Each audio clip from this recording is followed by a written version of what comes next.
warahmatullahi wabarakatuh. Alhamdulillahi rabbil alamin wa bihi nasta'inu ala umuri dunya waddin. Wassalatu wassalamu ala asyrafil anbiya mursalin sayyidina Muhammadin wa ala alihi wa ashabihi ajmain. Amma ba'd, faqad qala Allah subhanahu wa ta'ala fil Qur'anil Karim, a'udzu billahi minasy syaithanir rajim. Bismillahirrahmanirrahim. Qala inni Abdullah ataniyal kitaba wa ja'alani nabiyya wa ja'alani mubarakan aina ma kuntu wa awsani bis salati waz zakati ma dumtu hayya. Shadaqallahul adzim. Alhamdulillah, kita bersyukur kepada Allah Subhanahu wa taala atas segala limpahan rahmat, hidayah dan karunia yang diberikan kepada kita. Selawat dan salam semoga senantiasa tercurah kepada junjungan kita Rasulullah Muhammad sallallahu alaihi wasallam, uswah hasanah kita dalam melaksanakan tugas-tugas kita sebagai hamba Allah Subhanahu wa taala di bumi ini. Kaum muslimin muslimat yang dimuliakan Allah Subhanahu wa taala. Hari ini 26 Desember 2023 Miladiah bertepatan dengan 14 Jumadil Akhir 1445 Hijriah. Dilihat dari penanggalan Miladiah atau penanggalan Masehi, kita berada di bagian akhir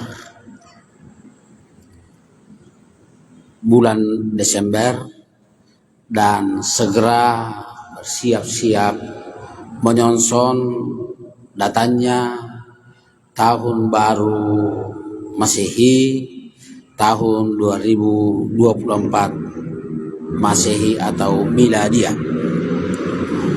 Penanggalan Masehi atau Miladiah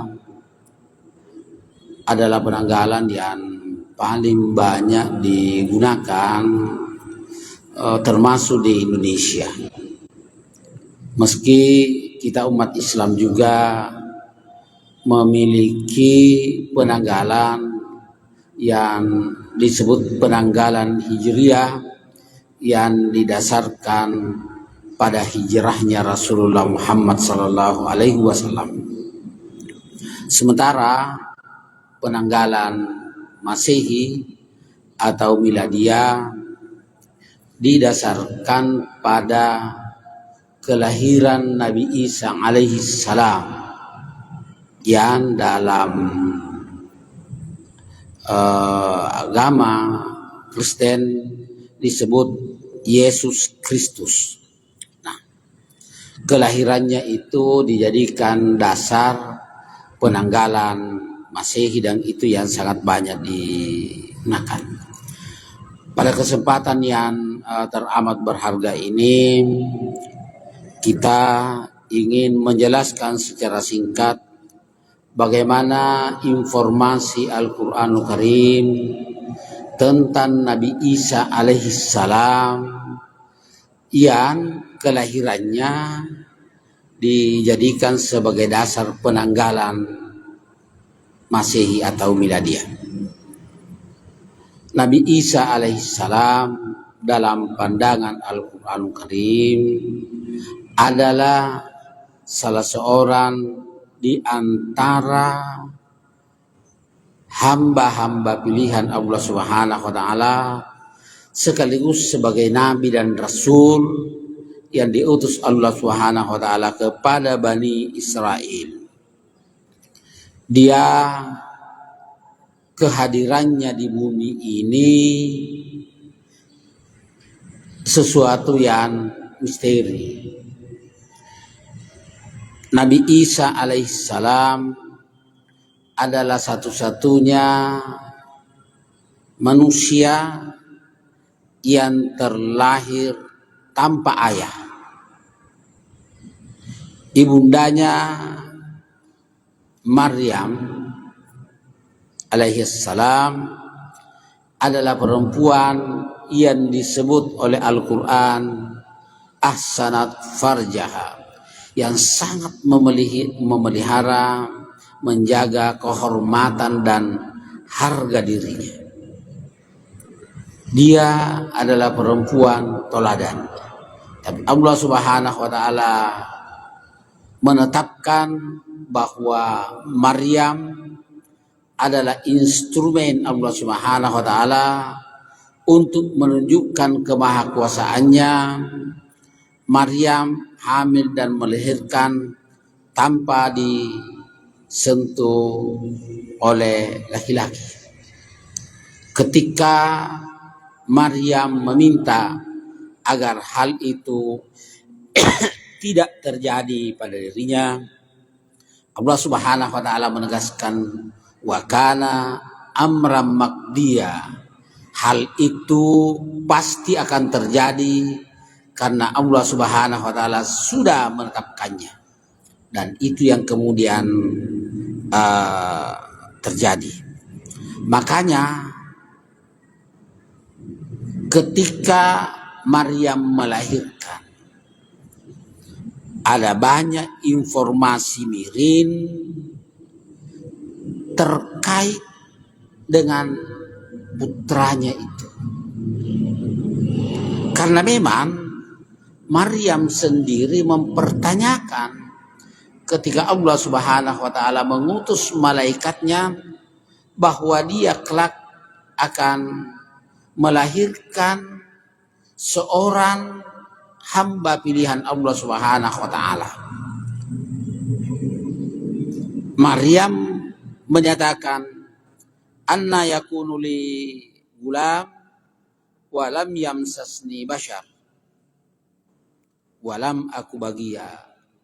Bagaimana mungkin aku akan melahirkan seorang anak padahal aku tidak pernah disentuh oleh laki-laki. Dan aku bukanlah perempuan yang jahat, bukan perempuan yang melanggar aturan-aturan Allah Subhanahu wa taala. Dia adalah perempuan ahsanat farjaha, yang memelihara kehormatan dan harga dirinya. Tetapi kemudian Allah Subhanahu wa taala menegaskan tentang keputusannya dan itu kemudian terjadi.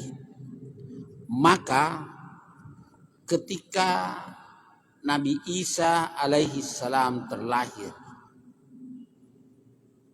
dan Maryam membawa kepada kaumnya, ada kekecewaan, ada protes. Mengapa Maryam bisa melahirkan padahal kedua orang tuanya adalah orang yang baik. Maryam juga selama ini dikenal sebagai perempuan, gadis yang memelihara kehormatan dan harga dirinya. Allah Subhanahu wa taala memberikan informasi bagaimana mengatasi pertanyaan-pertanyaan dan cemoohan, cacian dari orang-orang yang selama ini mengagumi Maryam. Maryam menyatakan, inni nazartu lirrahmani sauman. Hari ini saya bernazar untuk mencari ridha Tuhanku yang maha pengasih dengan berpuasa. Falam ukallimal yauma insiya, maka aku tidak akan berbicara kepada siapapun juga pada hari ini. Jadi cemoohan, makian dan pertanyaan-pertanyaan seputar kelahiran putranya yakni Isa Al-Masih binti Maryam itu dijawab atau disikapi oleh Maryam dengan diam. Karena tentu saja Maryam juga tahu bahwa apapun jawabannya, apapun argumen yang diberikan kepada orang yang bertanya tidak akan dipercaya karena tidak pernah ada peristiwa yang terjadi sebelumnya. Maka diam adalah jawabannya.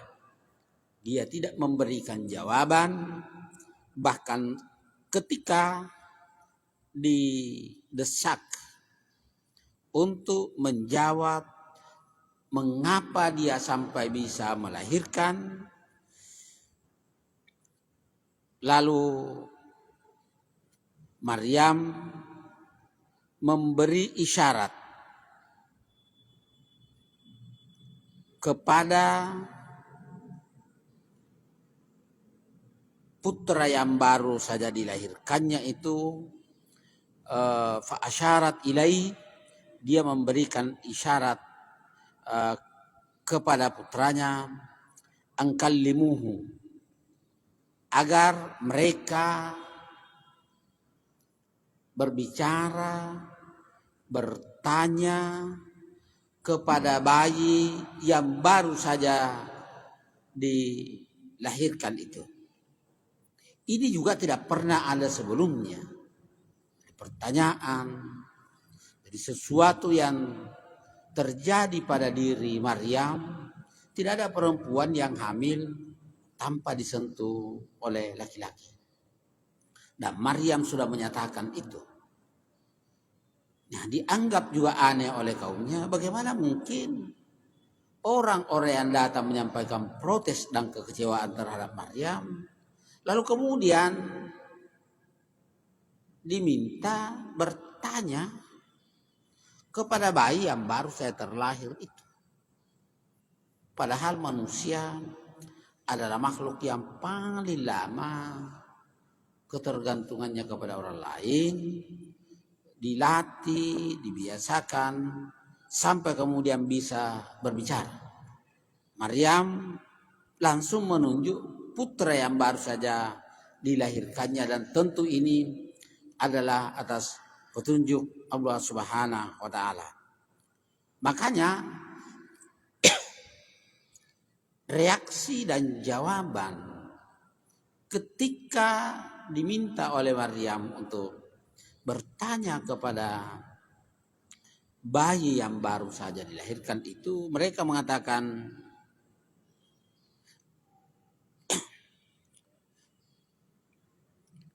kaifa nukallimu man kana fil mahdi sabiyya.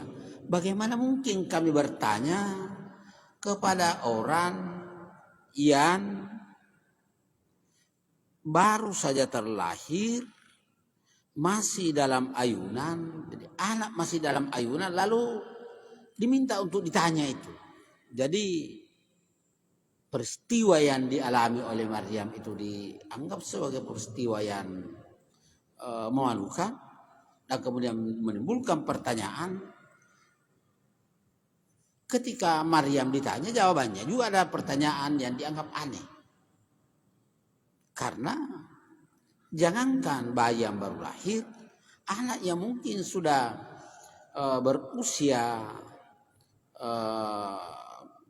masih kanak-kanak belum tentu bisa memberikan jawaban yang memuaskan orang tua, terutama untuk mencari jawaban atas peristiwa yang belum pernah terjadi sebelumnya itu. Tetapi Allah Subhanahu wa taala memberikan jalan keluar dengan menunjukkan kemahakuasaannya, bahwa Allah Subhanahu wa taala adalah zat yang maha kuasa. Dia yang menciptakan seluruh yang ada di jagat raya ini, baik yang terlihat dengan mata kepala maupun yang tidak terlihat. Allah Subhanahu wa taala yang memelihara, mengatur dan menguasai seluruh yang ada di jagat raya ini. Karenanya kemudian Nabi Isa alaihissalam berbicara dengan bahasa yang lancar, dan kemudian sekaligus memberikan jawaban atas apa yang dipertanyakan oleh kaumnya. Apa kata Nabi Isa alaihissalam? Inni Abdullah, saya ini adalah hamba Allah Subhanahu wa taala. Jadi dia sudah menyatakan diri sebagai hamba Allah Subhanahu wa taala ketika dia baru saja dilahirkan. Itu Nabi Isa alaihissalam sudah bisa berbicara secara fasih dengan menyatakan ini Abdullah, saya ini adalah hamba Allah Subhanahu wa taala. Yang kedua, dia menyatakan ataniyal kitab. Dia Allah Subhanahu wa taala memberikan saya Alkitab. Padahal Nabi Isa sendiri baru terlahir. Ayat ini menggunakan fi'il madhi yang menunjukkan bahwa ketika digunakan fi'il madhi dari aspek kaidah bahasa itu sesuatu yang sudah terjadi. Ini belum terjadi tetapi sudah informasinya seperti sesuatu yang sudah terjadi. Ataniyal kitab. Itu memberikan petunjuk bahwa sesuatu yang dibicarakan itu pasti akan terjadi. Jadi apa yang dikatakan oleh Nabi Isa alaihissalam, ataniyal kitab, ketika dia baru saja terlahir, pembuktiannya itu 30 tahun kemudian. Ketika Allah Subhanahu wa taala mengutus Nabi Isa alaihissalam kepada kaumnya Bani Israel. Berikutnya Allah Subhanahu wa taala memberikan informasi bahwa kelak Nabi Isa alaihissalam ketika sudah diutus menjadi nabi, dia juga ataniyal kitab, saya akan diberikan Alkitab. Jadi pemberian Alkitab atau kitab suci itu ketika Nabi Isa diangkat menjadi rasul. Belum ada wahyunya. Tapi dikatakan ataniyal kitab. Dia sudah memberikan kepadaku kitab. Kitab yang dimaksud di sini adalah kitab suci Injil yang menjadi kitab yang menjadi acuan dan pedoman bagi umat Kristiani. Jadi ini kitabnya belum ada, nabinya baru saja dilahirkan, tetapi dia mengatakan ataniyal kitab. Wa ja'alani nabiyya, dan kelak Allah Subhanahu wa taala akan mengangkat aku menjadi nabi. Jadi dia masih bayi sudah dikatakan wa ja'alani nabiyya, dia akan menjadikan aku sebagai nabi. Padahal itu 30 tahun kemudian Allah menggunakan fi'il madhi yang menunjukkan bahwa sudah terjadi. Artinya informasi dalam ayat ini baik pemberian Alkitab dan pengangkatannya sebagai nabi itu dengan menggunakan fi'il madhi itu menunjukkan sesuatu yang pasti akan terjadi. Tetapi pada saat itu belum terjadi karena belum waktunya. Itu informasi yang kita temukan dalam Al-Quran Karim terkait dengan apa yang dialami oleh Nabi Isa alaihissalam ketika dia baru saja dilahirkan, dan dia adalah satunya manusia yang terlahir ke bumi ini tanpa ayah dan ibunya sendiri, bukan orang yang melakukan pelanggaran, tetapi itu terjadi atas kekuasaan Allah Subhanahu wa taala. bahkan beberapa informasi yang disampaikan oleh Nabi Isa alaihissalam terkait dengan pribadinya yang agung sebagai nabi dan rasul, dia mengatakan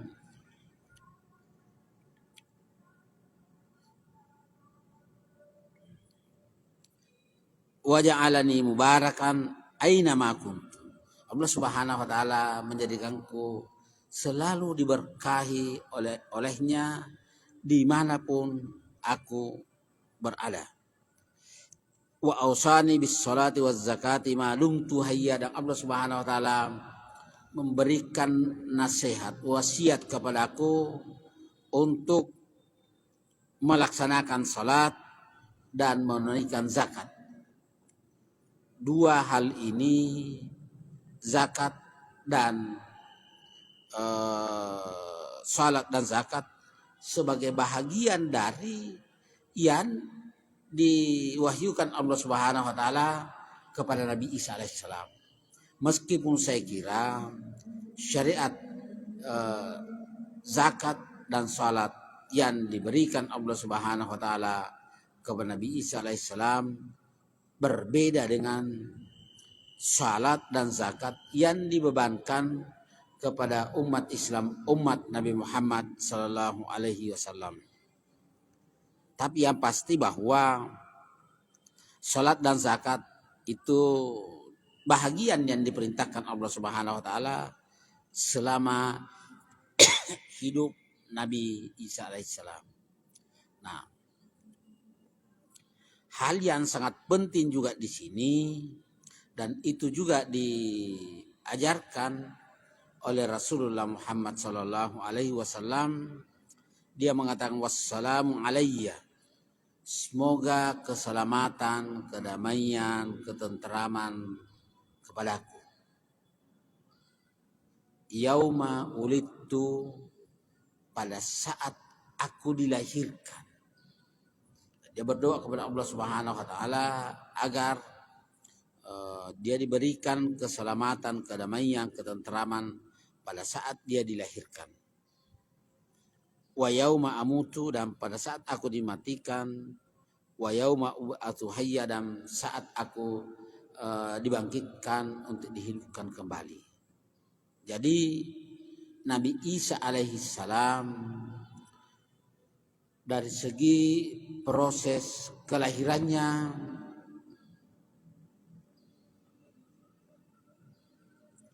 itu sesuatu yang tidak lazim.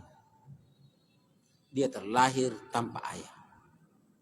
Ketika dia melaksanakan tugas risalah, dia dimusuhi oleh orang-orang yang diajak, didakwahi oleh Nabi Isa alaihissalam, sampai kemudian dia diselamatkan oleh Allah Subhanahu wa taala.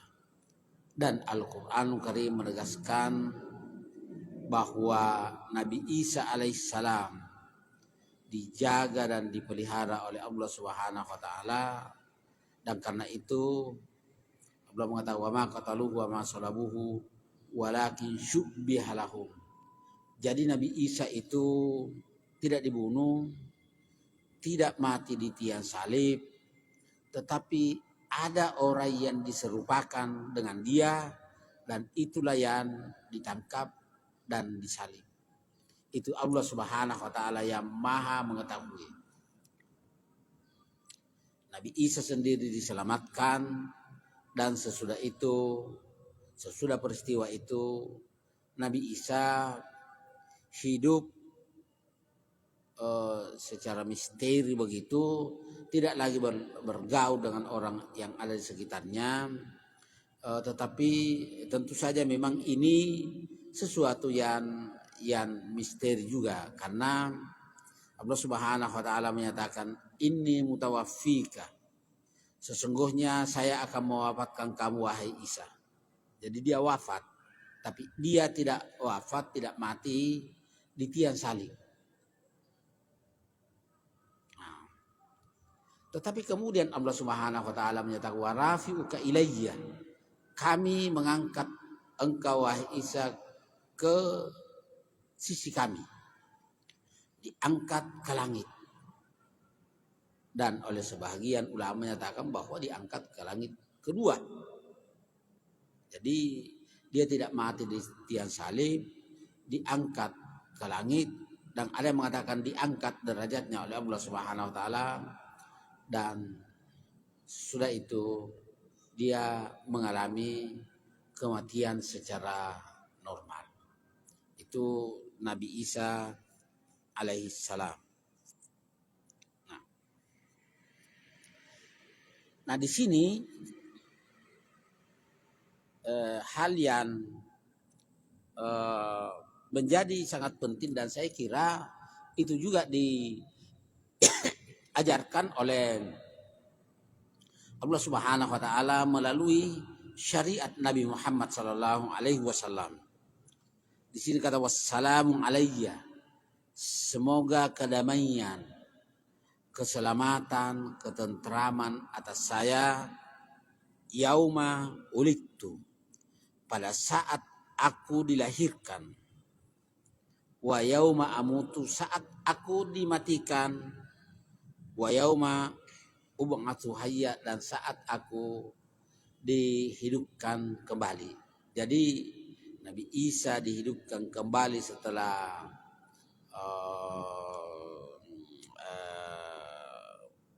proses kematiannya itu, dan Allah Subhanahu wa taala menyatakan wassalamu alayya, semoga kedamaian, keselamatan, ketentraman.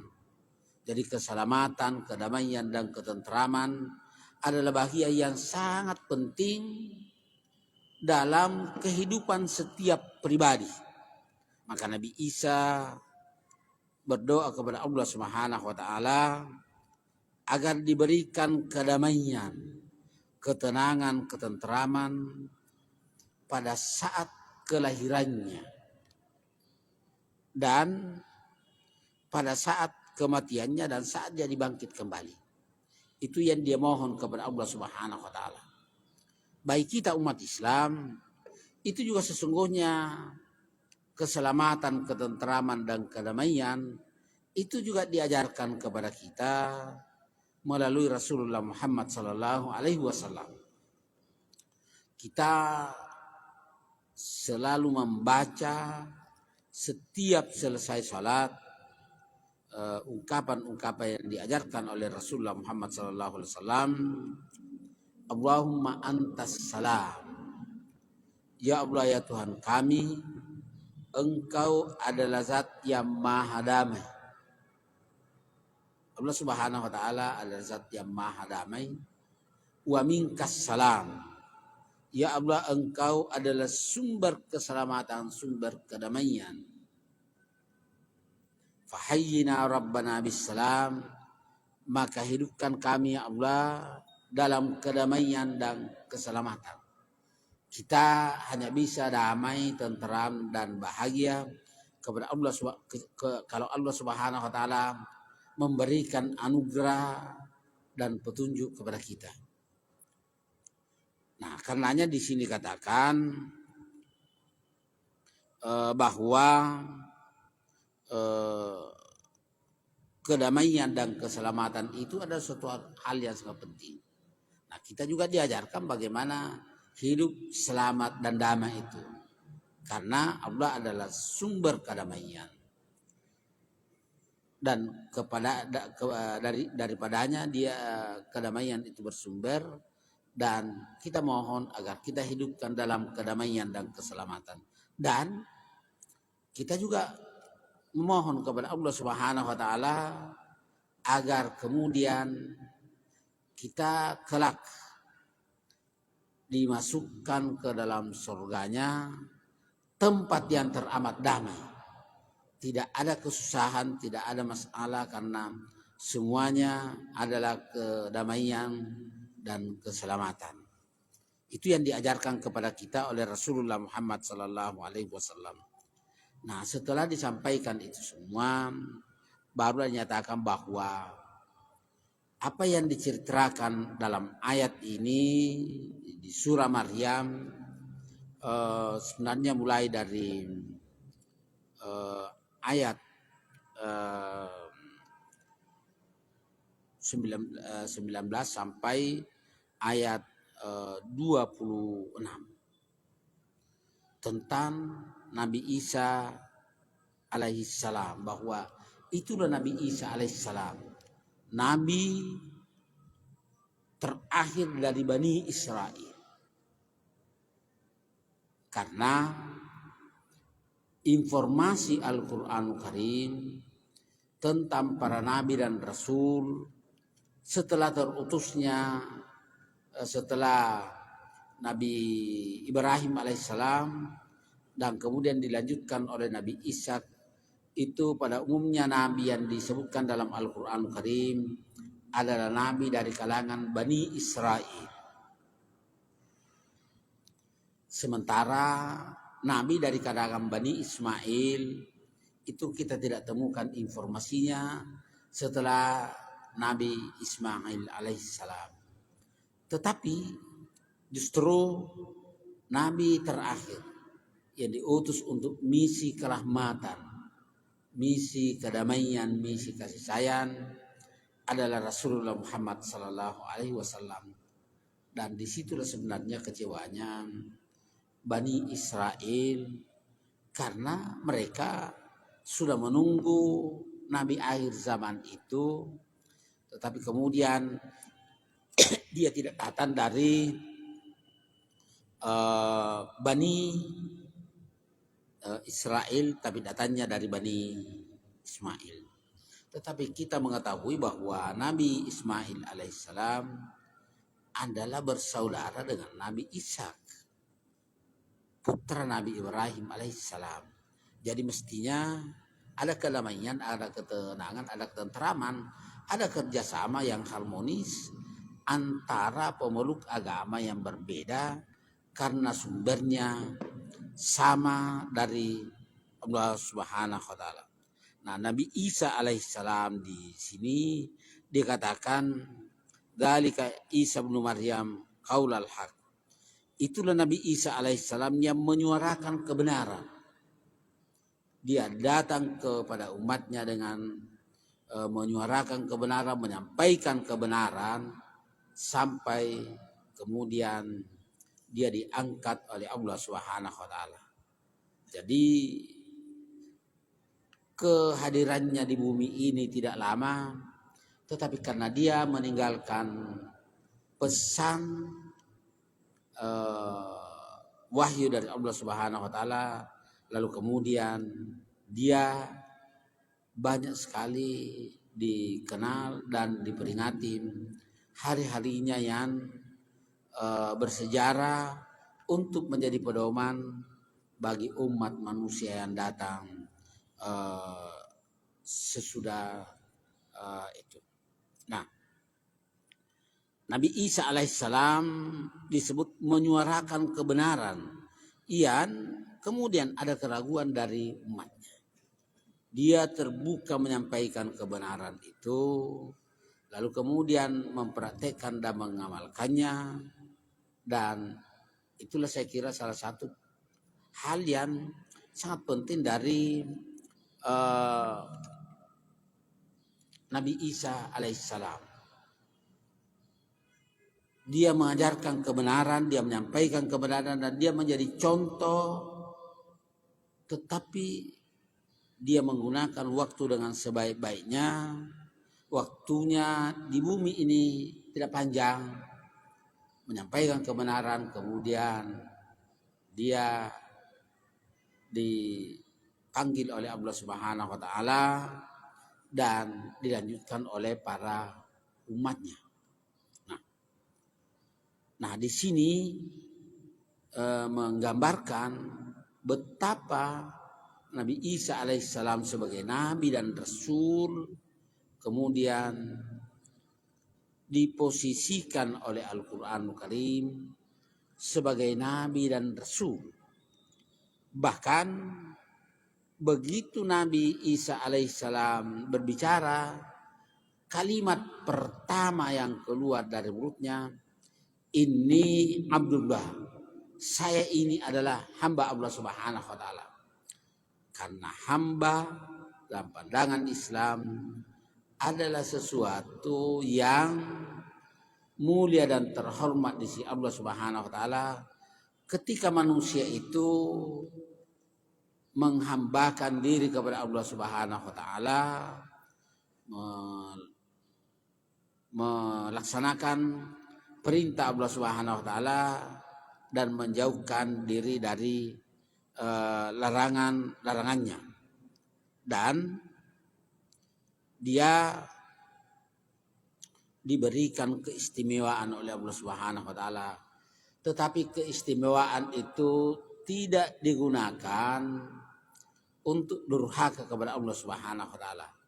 Dia baru menyampaikan mukjizatnya itu yang diberikan Allah Subhanahu wa taala ketika itu sangat diperlukan. Jadi keistimewaan yang diberikan Allah Subhanahu wa taala tidak dijadikan sebagai alat untuk membantu dan merendahkan pihak lain.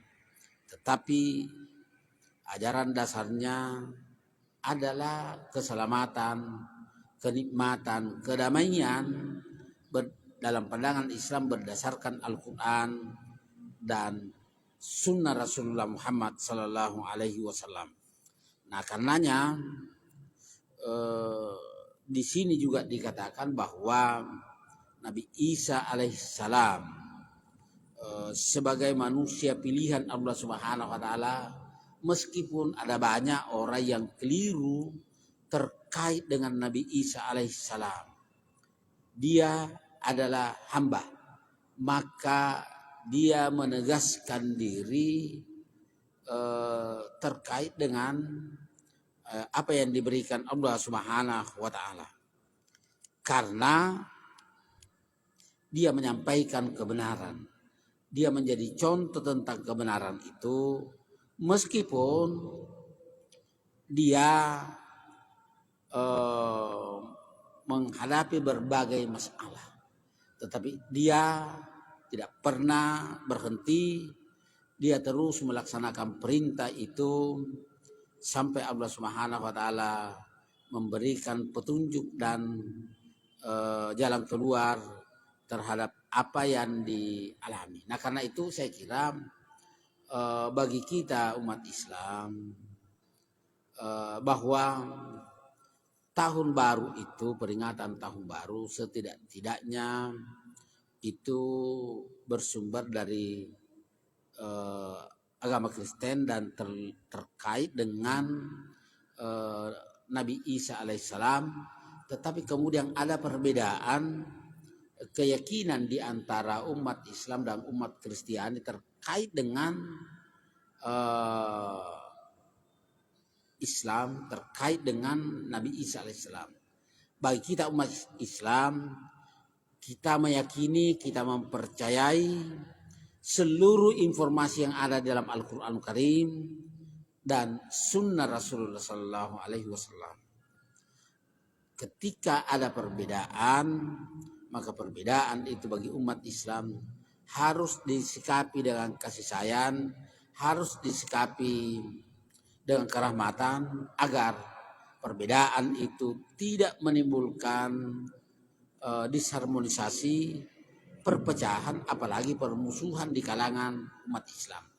Karena bagi kita umat Islam, hal yang sedemikian penting adalah memelihara persatuan, memelihara kebersamaan itu di tengah-tengah perbedaan, agar kita bisa hidup rukun dan damai meskipun berbeda.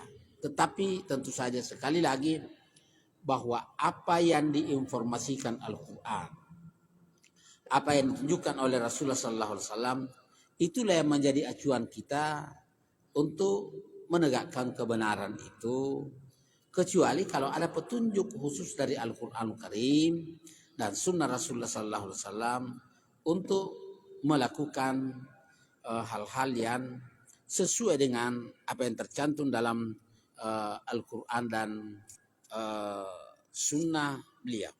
Nah, tetapi memang Nabi Isa alaihissalam sendiri menyatakan bahwa dia diutus oleh Allah Subhanahu wa taala kepada Bani Israel.